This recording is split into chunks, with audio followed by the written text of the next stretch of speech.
Welcome to the second public seminar of the Strategic Communications Education and Research Unit, SCERU, co-organized by GRASP Research Seminar Series. I am Chiyuki Aoi, Professor of International Security at GRASP and Director of SCERU. Thank you for being with us today. Before I give the floor to Dr. Neville Bolt, who will moderate today's session, please allow me to explain briefly the mission of SCERU. This Education and Research Unit is a hub of global strategic communications experts and educators based in the heart of the Indo-Pacific. It was created to serve the goal of enhancing European Union and Japanese strategic partnership through the provision of strategic communications expertise and global experiences. SCERU activities are couched in a range of EU strategic documents and EU-Japan strategic agreements. Most recently, the April 2021 EU Strategy for Cooperation in the Indo-Pacific, adopted by the EU Foreign Affairs Council, which committed the EU to further develop partnerships and strengthen synergies with like-minded partners and relevant organizations in security and defense, responding to challenges to international security, including strategic communications, information manipulation, and interference. SCERU's mission, further, is to enhance understanding of strategic communications as a central element of diplomacy, defense, and security strategies. This essential aspect needs to be emphasized. Strategic communications are not outside of actual actions we do or after the fact of policies we implement. Strategic communications are integral to our actions, policies, and strategies. From this perspective, SCERU will support the mutual strengthening of the strategic communications capabilities of both the EU and Japan. Today, I'm pleased to announce today's seminar topic, Evolution of Strategic Communications and North Korea. I'm delighted to introduce to you a panel of practitioners and experts on Northeast Asian affairs and strategic communications. The panel will discuss the ongoing North Korean attempts to utilize communications to realize its policy and security goals. The panel will address its characteristics in light of the evolution of strategic communications. It is a timely topic discussed today when repeated missile tests and increasingly provocative actions by the DPRK are heightening tensions and arousing concerns in the region and beyond. This session is moderated by Dr. Neville Bolt, who, given his well-known work in the field of strategic communications, hardly need an introduction. Dr. Bolt is the director of King Center for Strategic Communications and is a senior fellow at SCERU.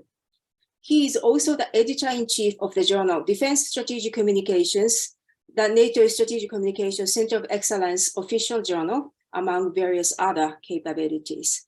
Neville, the floor is yours. Professor, thank you, and welcome everybody. I think we're very fortunate today to have two distinguished experts joining us who are both thinkers and doers, the two key components of strategic communications, in this rapidly developing field of understanding. And I say that because strategic communications, as we have begun to theorize it, as we've begun to also turn it into a form of praxis, is a fairly recent addition to the academic, to the policy, and to the practitioner space. But let's go into that shortly. But let me just introduce you very briefly to our two distinguished guests, Dr. David Ellis, OBE, who is His Majesty's ambassador to the Democratic People's Republic of Korea. He is has a very rich knowledge and background in Chinese affairs and Chinese history, and of course, a much wider understanding of the region beyond that. Joining us also today is Mr. Alastair Morgan, CMG, who's a former British ambassador to DPRK, but also has an extensive understanding that goes, I suppose, stretches from China all the way across the Indo-Pacific region. And so all I can say is we're very, very lucky to be in their distinguished company today. And thank you for joining us. I'd just like to, I'm not here to give anybody a lesson on what is strategic communications. That is something that should emerge from our eminent guests. But I would just remind people that what we're talking about here is something which is highly contested as a concept. And some people would say, well, strategic communications, states or administrative bodies, pre-Westphalian state, have been doing this for 5,000 years. And others in the academic space are saying, well, no, this really only emerged about 25 years ago. And seriously, people have been putting a lot of deep research, such as SCERU now in Tokyo, into trying to theorize and trying to find some kind of distinctive identity for something we do call strategic communications, that will be commonly understood and where we can create a consensus of thinking in the academic space, in the policy space, and in the space of practice too, so that we create, hopefully, a continuous feedback loop where theory enriches practice and practice enriches theory. But my job is not to lecture you. I think much better that we should go straight to our experts. And today we'll begin with Dr. David Ellis. But may I just remind you very quickly before we begin that all presentations are on the record, but the question and answer session we will keep off the record while we record the actual event itself. David, over to you. Thank you very much, Neville, and thank you to the organisers of today's online seminar, especially Professor Aoi, who had the very difficult task of getting Alastair, Neville and I all in one place online at one time. It's also a pleasure to share the virtual stage with Alastair, who's one of my old comrades from the Foreign Office, and of course with Neville, who's the world's leading expert on strategic communications. Now, we only have 15 minutes for my remarks, so I'll try to keep it short, but I hope that we can pick up some of the content in the discussion at the end of the presentations. Now, I have prepared slides, which I will now try to share on screen. So if they don't work, I hope somebody can shout. And if they do work, perhaps Alastair, could you give me a thumbs up if you can see them? Great. Okay, so this is the subject. This is who I am, and this is my job. So these are the themes that I hope to touch on in my remarks today. It's all very straightforward. And my aim is to show that while messaging, whether that's propaganda or it's strategic communications, you will decide, by the DPRK is becoming more sophisticated, but it remains deeply rooted in the DPRK's political system and its worldview. And I should add, before I get into today's themes, that these are my personal views, not the views of the UK government. So the first thing that we have to look at really are the origins of DPRK propaganda. And as the DPRK was and is a socialist system, it's been hugely influenced by the Soviet experience and the Soviet model. And so the first thing to say is, what is strategic communications from a communist or a socialist point of view? David, your slides aren't progressing. I don't know if they're meant to be. Sorry, what can you see on screen now? Evolution of Strategic Communications in North Korea, the title slide. Oh, that's not great, because I'm on a different slide. Sorry, I will stop sharing. Perhaps you can try sharing again without going into the slideshow, if that's okay. I will try that. Yes. And we can now see the Russian slide. Okay, great. Or we could, but it's gone again. Yeah. Oh, it's gone again. I'm so sorry for these technical. Can you see the Russian slide now? Can't see any slides. Oh gosh, I'm so sorry. Don't worry, we've got time to get it right. There we go. That's Can you it. see it now? Yeah, we do. Fantastic. Right, sorry about that. So the concept of propaganda or strategic communications from a socialist point of view, it has sort of two functions. One's a domestic function, the other is an external function. So the domestic function is a conscious effort by the party state, and I use that phrase carefully, to agitate and to mobilize the population, the mass of the people, in support of the aims of the party state. This is often expressed through campaigns about agriculture or the economy or other social movements. And what you can see on the screen is a Soviet poster from 1957, which is extolling the virtues of electrification of the Soviet Union.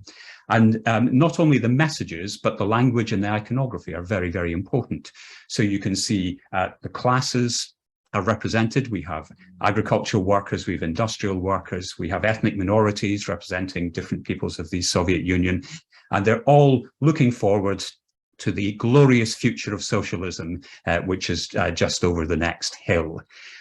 So this is very important, not just in terms of the iconography, of the ideology, but also the structures. So the North Koreans have adopted the structures that the Soviet Union did, that China did, where the party closely controls these campaigns, the language, the iconography, etc. It's essential to the party to be the single voice representing the consciousness of the people. So I've moved on to my next slide. I don't know if people can see that. Yep. So this is a good example from North Korea. This is actually a relatively recent example. This is from 2014. From the Songun Sasan, which was the military first campaign, which started under Kim Jong-il, but progressed under Kim Jong-un and then didn't progress. But again, if you look at the iconography, it's very similar. You have different industrial classes, from light industry, agriculture, heavy industry. You have the military leading the way. You have red flags, and everybody's leaning into the great socialist future. So this is very common still in North Korea and is the main mode of communication. And so a couple of other examples. We have here two posters. The one on the left is extolling people to have even greater industrial production in the new year. And the one on the right is extolling people to dramatically increase agricultural production. And so you can see there's a very idealistic nature, a very positive image, and very didactic and exhortatory language. And we will come on perhaps in the discussion to the gap between the message and the reality, but certainly here it's all very positive. So for the North Koreans, you continue to see traditional socialist tropes and methodologies at play. Where the North Koreans differ perhaps from some of the other socialist entities is on the concentration on the personality cult. Now, of course, other socialist regimes have done so, notably Stalin in Russia, and Mao Zedong in China. But I think it's safe to say that nobody has quite done it like North Korea, where there is a cult around the Kim family and the three generations of the Kims. Now, there is no cult yet in poster form of Kim Jong-un, but there is a huge cult around his father and grandfather. So if you look at this slide, in the middle, there's a picture of Kim Il-sung, and it says, "Let us arm ourselves more thoroughly with the revolutionary ideas of the great leader, Kim Il-sung." So they're setting up the man of destiny as the model. So if you, pardon me, if you look on the right, there is Kim Jong-il as a man of destiny. And on the left, the family portrait is Kim Il-sung, Kim Jong-il, and Kim Jong-il's mother. And I would say that there's another special element to this, which is the Christian iconography, which is the hut in the snow. A miracle has happened, which is the birth of Kim Jong-il. And again, we can come back to that mixture of iconography. So we have that as a special feature of North Korean propaganda. So moving on to the audience, there are three key audiences. I do beg your pardon. So the domestic audience, we talked a bit about that. So here we have one example of educational propaganda or strategic communication, which is in effect a means of social control. And this is an anti-COVID poster. So this is exhorting people to follow quarantine in North Korea. And you can see from the iconography, the figure of authority, and the science and development behind it. Here we have the second element, which is fear, which is creating a sense of fear in North Korea around the threat from the United States. And this is a classic trope in North Korea, to create a bunker mentality, a sense of threat from the outside, so that all Koreans should unify to combat this. Now, iconography also includes anti-Japanese and anti-South Korean tropes as well. The third audience is the external audience. So here we have an example of the Joseon Shinbo, which is a North Korean-run newspaper in Japan. And it's printed in Japanese and in Korean. Now, for North Korea, Japan is probably the most important external audience because of the large number of Koreans who live in Japan, and because of the difficult history between Korea and Japan. I think, though, it's fair to say that in recent decades, the Korean population in Japan, which was previously quite loyal to North Korea and was quite open and receptive to this kind of propaganda, has changed. This kind of propaganda is much less effective amongst younger Korean Japanese, and this presents a challenge for the North, because the North has traditionally relied on that political support and more so on the economic support that the overseas Korean community in Japan used to provide. So let's look at the delivery. Now, within North Korea, the traditional channels remain quite strong. On the left, we have the Rodong Shinmun, which is the party newspaper of the Workers' Party, and it's very straightforward socialist propaganda. But it's not just propaganda, it's a very important signal to the party and to the people of the direction of travel, of the policy priorities, and indeed the party line for cadres and for the population. So this is very traditional, but one must say very effective within the North Korean context. And on the right here, we have probably the world's most famous newscaster, Lee Chun-hee, who is brought out to celebrate such successes as ballistic missile launches and new greenhouses. So she's kind of the public face in North Korea of the regime. But the North is also trying to use new techniques. So here we have the two examples. On the left, we have a YouTube channel, and this is called the Broadcasting System of the DPRK. And it essentially broadcasts North Korean propaganda on YouTube. I wouldn't necessarily recommend that you watch it, but it is very instructive. And it produces videos of North Korean news in English, in Korean, and occasionally in Japanese. They have had some trouble maintaining their platform, and I'll talk about that a little bit later. On the right is Uri Minjokeri, which is also a propaganda platform, and it's a Twitter account. So you can go on Twitter and you can read freshly produced North Korean strategic messaging in English, in Korean, in Japanese, and in Spanish as well. So they're clearly thinking about the global South as an audience. And here is the most striking example of the new focus of North Korean propaganda. This is an 11-year-old girl called Im Song-ah, who was educated in the UK. Her family, an elite family, lived in London for a few years, and she speaks fluent English. In fact, her English accent is far better than mine. And she's presenting the human face of North Korea, the lived experience of young people in Pyongyang.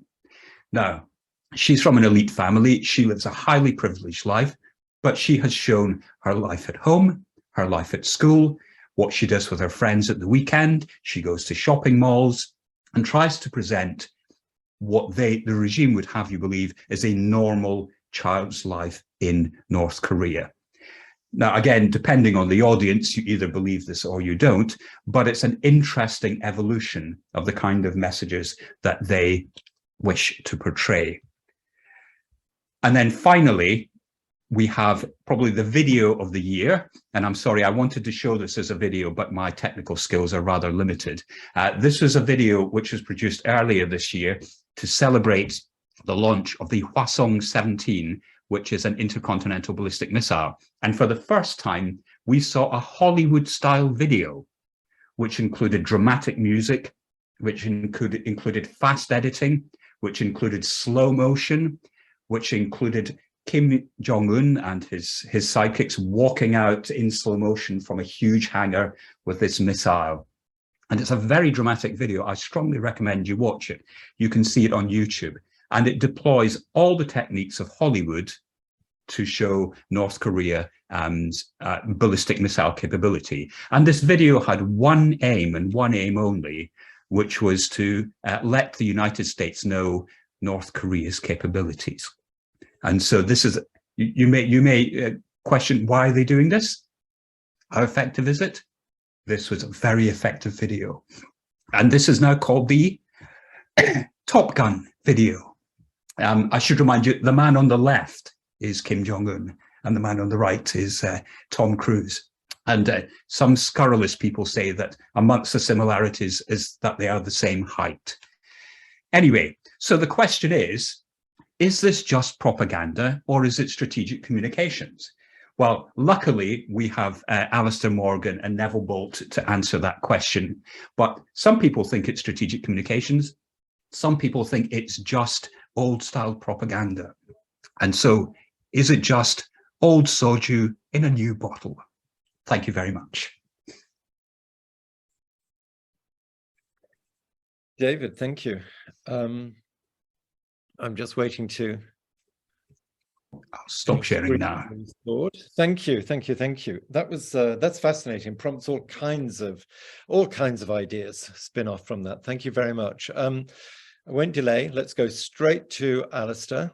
And please, well, David, thank you, and Neville, thanks too. But David, thank you for a gripping presentation with some very good images. I'm afraid I'm speaking in a personal capacity without images. So all you have to do is listen to me, I'm afraid. You began by talking about some of the origins of the iconography and the imagery used in DPRK propaganda. And I like the way that, as well as referring to the Russian or Soviet Stalinist origins, you also pointed out the fact that some other sources of iconography made their way in there, Christian imagery.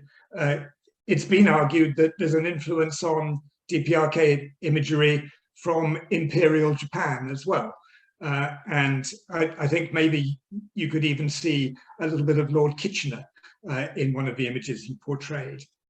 But your point about taking this back to Soviet praxis is, I think, extremely important and fits really with the whole nature of the regime and the continuation of a Marxist-Leninist structure in the form of the party and government, even if Marxism isn't necessarily professed in the same way that it might be elsewhere. And I think one key point that I would draw from that, and which really you've made already, was about the centrality of the party. And if you look, for instance, at a speech that Kim Jong-un made recently, he referred to the importance of the government in its work of organizing and guiding all affairs, to do it with the lines and policies of the party as absolute criteria.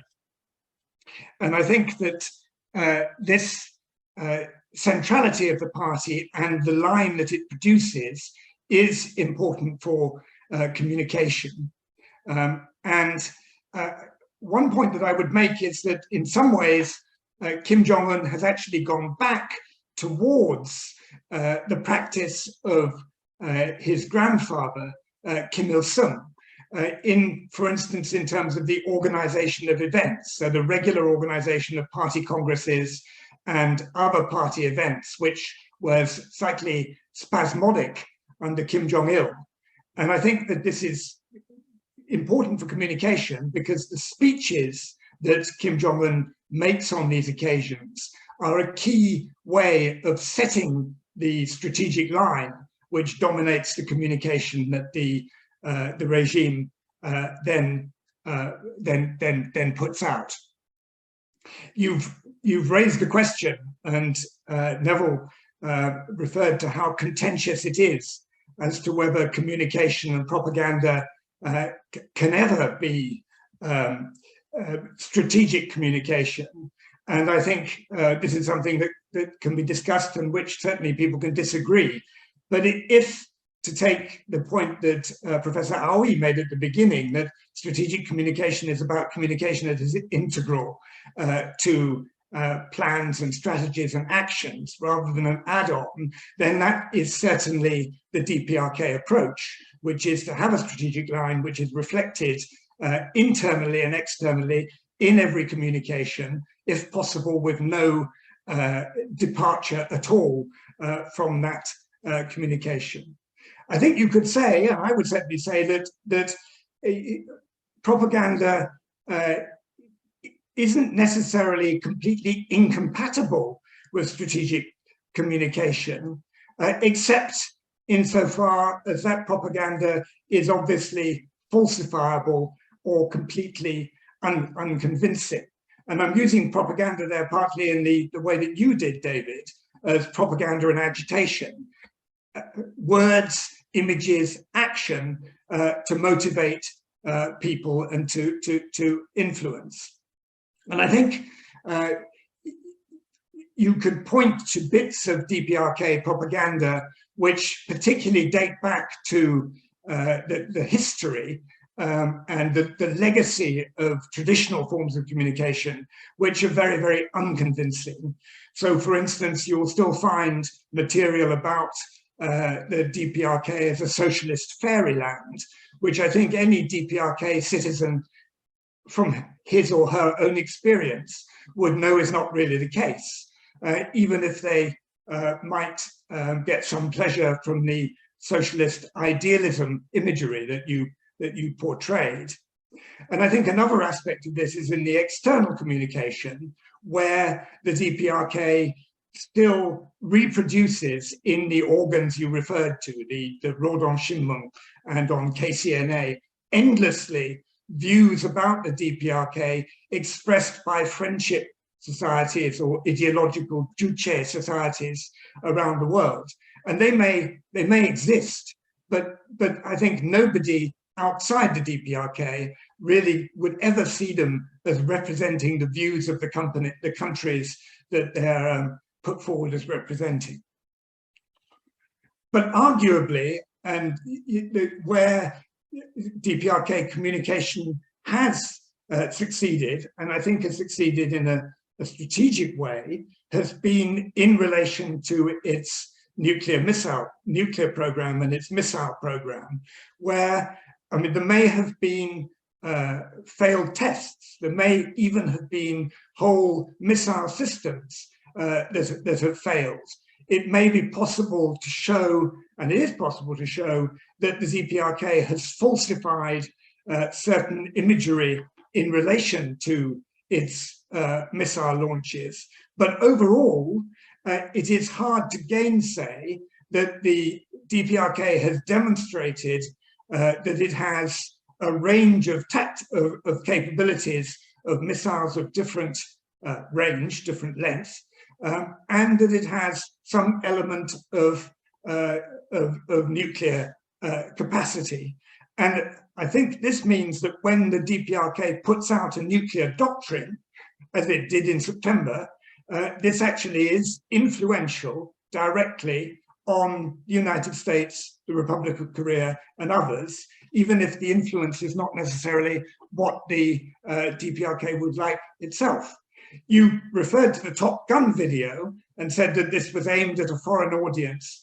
I can give an example from my own time in Korea, where there was a test of a nose cone for a missile in 2016, where the demonstration was clearly done to try to counter the view outside the DPRK that the DPRK lacked heat shield capacity. And in its communications with embassies, officials of the DPRK went round to make sure that we had all seen this reporting in the Rodon Shinbun and KCNA, to make sure that we reported it back to capitals. I think one question in relation to DPRK communication is how it's, and I know you've looked at this, David, though you didn't really bring it up just now, but I'd be interested in your thoughts, is how the DPRK measures the success of its communications. And I think you can see particular cases where the DPRK has modified lines that are compatible with the strategic line. So for instance, in 2018, when the DPRK made a statement, Vice Minister Choi Song-hae made a statement very critical of the Vice President Pence, and as a result, Trump pulled the summit that was coming up. And they very, very quickly adjusted in the DPRK that line, even though what Choi Song-hae had said was actually compatible with the strategy. It was tactically erroneous. So within a day or two, they had come back and they managed to restore the summit. I could give you other examples. But on the whole, the changing of the strategic line, which is what then leads to changes in communication down below, is conducted by the party right at the center and takes some time. And you can look at this and see it happen in different periods, obviously over the long period since the foundation of the DPRK. But in the period when I was in Korea, you could see it in North Korea, you could see it, for instance, in 2017, when the DPRK declared that it had completed its nuclear strategic program and then shifted to a different position than the Pyongyang spring of 2018. And I won't go through it now. I'd be interested to do it and happy to do it in discussion. But you could see it adjust first its line towards the Republic of Korea, then adjust its line towards China, and then adjust its line towards the United States. And when Kim Jong-un was in the process of seeking to woo the United States, not only was all the communication of a traditional style geared towards that, what appeared in the Rodon Shinbun, what was up on posters, but you saw novel things like the delivery of the personal letters in an envelope which was large enough to draw attention. So we saw that, but clearly that strategic line then failed with the failure of the Hanoi summit. And we saw a long period before the DPRK were able to readjust and come out with another line, which has, if you like, developed in the negative way it's been going since the failure of the Hanoi summit in 2019. I just wanted to make 3 or 4 points in quick fire succession, because we're otherwise I'm going to overstay my welcome. The first thing you touched on this, which is the propaganda effort of the DPRK aimed at the people of the DPRK. And one of the points I would make is just how comprehensive this is, both in terms of the restriction of other sources of information, so that the only available public imagery is the iconography of the regime, not quite, but very nearly, and also how the people of the DPRK are actually involved in the political economy, and part of their political life or party life, that they actually have to take part in the production of the propaganda to which they're also subjected by taking part in rallies and so on. Another point that I would make is just because how much this operates on a campaign basis. So in 2016, 2017, when you had a nuclear test or a ballistic missile launch, an ICBM launch, say, there would be a pattern that would follow, where you would have the launch, you would have the Rodon Shinmun, you would have the newscaster, but then you would have a mass rally in Pyongyang, followed by a mass rally in the province, followed by pledging sessions in Pyongyang and outside Pyongyang, followed by various marches. And this took quite a long time.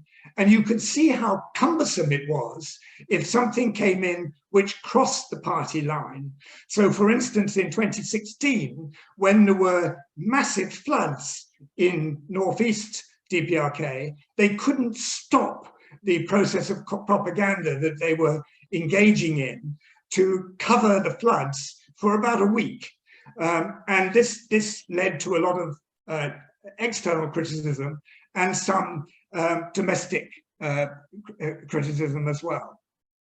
One of the features that we saw in 2018 inside the country was that there was pressure from the people of the DPRK for external news of Kim Jong-un's external meetings and summits to be reported much more quickly. So we actually saw an acceleration of the reporting so that it was almost done in real time. And I won't dwell on it, but there were some interesting domestic propaganda experiments there, including a very vivid video that was put on the news from Singapore, showing a lot of Singapore, as well as showing a lot of Kim Jong-un. When there is no contradiction to the strategic line, the DPRK can actually react very quickly in its communication and messaging. And we saw this week with the criticism of the extension of the Vigilant Storm exercise, a very brief statement made saying that the US ROK combined exercise extension was a grave mistake. And we also saw it when I was in the DPRK in terms of Kim Jong-un's extremely rapid reaction to a fatal bus crash in 2018, killing 32 Chinese. And I could talk more about that if time allowed. Extremely important for many ways to do with the approach towards China, where the DPRK, where Kim Jong-un had initiated relations, and also to do with the income stream that he hoped to get from Chinese tourism, though this was stopped by COVID. And I would just say that having Chinese tourists and foreign tourists is part of the same effort, as well as raising funding, of portraying a more attractive, presentable, modern DPRK, though also a historical DPRK, that to people directly, even though interaction with visitors was limited.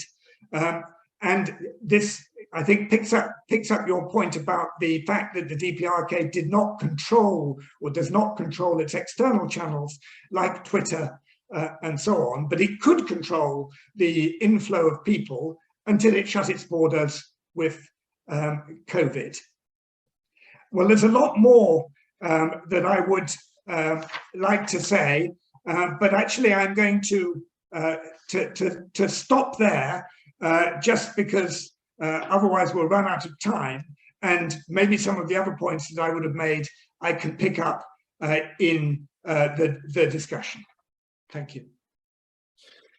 Alastair, thank you. And on behalf of everybody, please allow me to thank David and Alastair for an absolutely fascinating contribution. Let me also welcome back Professor Aoi. Where are you? Hiding away. Thank you. Come back.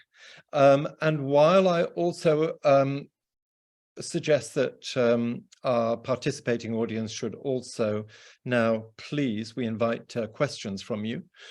Please write them to us, and then we can put them to open discussion. But may I just ask one, and you're going to hate me for this, but I'd like, just for those who are less versed in the, what should I call it, the theoretical side of strategic communications, could I just ask you just to pinpoint what it is that you think goes to the heart of propaganda and what goes to the heart of strategic communications? What is it that separates the two? Is there one thing? Are there a couple of things? Key dimensions that make them different concepts? David? I will happily accept that grenade that you've just thrown at me, Neville. And I should say, of the four people on screen at the moment, I think Professor Aoi and you, Neville, are by far the real experts on this.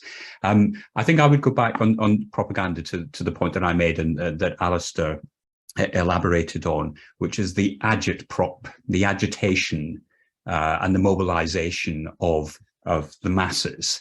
That's a key element of propaganda. And I think that's probably one of the differences from the more sophisticated approach of well-delivered strategic communications. Because I think that has multiple functions which probably lie beyond simple propaganda. But I'm not entirely sure that there is a great difference between the two. I think there's possibly a spectrum there, which depends on a number of issues around tools, around techniques, around capabilities, around audience reception. And we could talk a little bit about that as well. And the audience reception is a domestic, but also an external, but also increasingly a global factor that we have to consider. So I'm going to dodge your question by saying it's all of one piece. It's just how you apply it, how credible your messages are, and whether your messages land with different audiences effectively. And Alastair's made some really terrific points on that, so I'll let him comment from now. Well, thank you, David. And again, like you, I'm not sure I can point to one thing. On the technical or technological level, I'm not sure how much difference there is between strategic communication and the conception of all-embracing propaganda that some regimes have. And, you know, in a sense, they're trying to do, the regime is trying to do the things that the Western countries or democracies are seeking to do through strategic communication in terms of the effectiveness of combining all forms of communication with action to influence. I mean, perhaps there is a difference in terms of a conception of what is truth. And I don't think that, you know, that nations like the DPRK, which resort to propaganda, necessarily lie all the time. And I think that they may point out inconsistencies in the West, which may be picked up and have an audience in the global South or even in the global North. But essentially, there is a view of truth as a construct, which, you know, it is. And there's also a belief in historical determinism, and I think this is different from perhaps from propaganda, different from strategic communications. But that's an attempt to answer your question. But you and Neville and Professor Aoi are more expert. Can I just pick up on that last point, if I may? Because one of the points I didn't really bring out in my presentation was the influence of China, I think, on the DPRK's recent attempts to improve and make more sophisticated its propaganda or strategic communications effort. I think perhaps in the Western world, we've lost a sense of what ideology means and how important ideology is as a driver. I think many people tend to see the West as post-ideological, and I think that's a very profound mistake. And we kind of don't believe that the North Koreans believe what they're saying. We think that this can't possibly be true. They can't possibly believe all these things. But in fact, absent the more extreme versions of propaganda, they do believe in their system and within the party, or they do believe the party line that's been agreed, and they think it has some credibility. Now, there are various levels of skepticism within any system, even, dare I say, within the British Foreign Office, but there is a core that they have a set of beliefs, a set of values which they want to propagate. They may not be the values of countries like the UK or Japan, but that doesn't mean that they're not sincerely held or won't be delivered by the regimes. So it's a very obvious point, but I just wanted to make it. No, thank you. Thank you both. Professor, I'm going to throw it over to you now to give us your Thank you so much for that grenades you just threw at me. I really appreciated both ambassadors' remarks, very informative, and I would like to address the question that Neville just asked. I particularly was impressed by Ambassador Morgan's point that DPRK engages in the form of strategic communications in the sense that it does use communication as part of its policy. It declares, party lines so that people can align with that party line, right? So it's a use of narratives, stories, to align people, to get people come with you. So that's the basic function of communications. So that's integral to all forms of communication. Like stories are a particularly strong method that allows people to follow you. So I guess that there's no variation in that, but I also note David's Ambassador Ellis' comment that all communications are based upon some sort of values. Maybe that's true. However, I think that to me, the basic difference between propaganda and strategic communications, by the way, I'm a believer that strategic communications is a sole preserve of liberal democracies.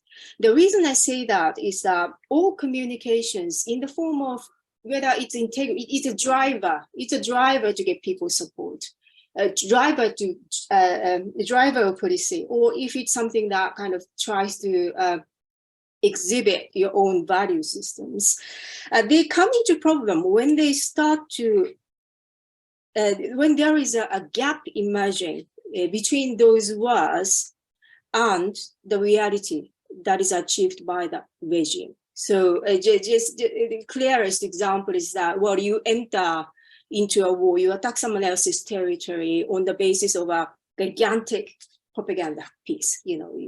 I'm entitled to attack this country because this country doesn't exist historically, or something like that. These people are neo-Nazis, something like that. But then there is a emerging, if there is a reality emerging, that maybe, or maybe the logic was that maybe you are going to win this war easily. We will get this capital in 2 weeks because these people are very weak. And they don't have a justification to fight back or something like that. But if the reality proves that you are actually losing the war, the other side is better justified, their efforts are better justified, better supported by their own people, you start losing a war. Then there's an emerging gap that clear to everyone's mind, clear to everyone's eyes, that there's a gap emerging between your rhetoric and the reality. To me, the gap between the reality and the words you speak, the gap between your behavior and the words, those are the weakest point of the communication. So credibility for me is a very important bottom line for any communications to succeed. And I think strategic communications has a harder line than propaganda. or strategic communications is defined or perceived by both ambassadors, in the sense that strategic communications, contemporary strategic communications, as should be exercised by Western democracies, should have this hurdle that your words is not going to be contradicted by the reality that develops in front of you. So your strategy is going to be supported by the reality. If not, then you are going to explain why there is such a gap. How are you going to explain? How are you going to adjust your strategy? So that very honesty to me is a hurdle, that is a criteria for any communications to be strategic communications. And the reason I say the strategic communication should be so preserved of the Western liberal democracies is that only liberal democracies has that rule that your words cannot be contradicted by your behavior or the reality. Authoritarians may have the right to ignore this. So that's my answer to your question and some reaction to the comments made by the ambassadors. Yes, I'd love to continue this discussion. It's absolutely fascinating, and particularly in the context of the presentations that we've heard this morning. I think we should just kind of contextualize it very quickly for our viewers and suggest that there are those who see strategic communications as a set of practices, as a set of processes, as a set of technologies and tools and techniques. And there are others who see it very much as a mindset. And when you probe that, what you mean by mindset, even if it's not clearly articulated, what they're really getting at is the fundamental freedoms of liberal individualism. And even a body such as the Terminology Working Group inside NATO, which argues that strategic communications must be based in a set of values and interests, but still they haven't yet gone all the way, but I suspect they will in the near future, to actually saying for them it resides in liberal democratic thinking.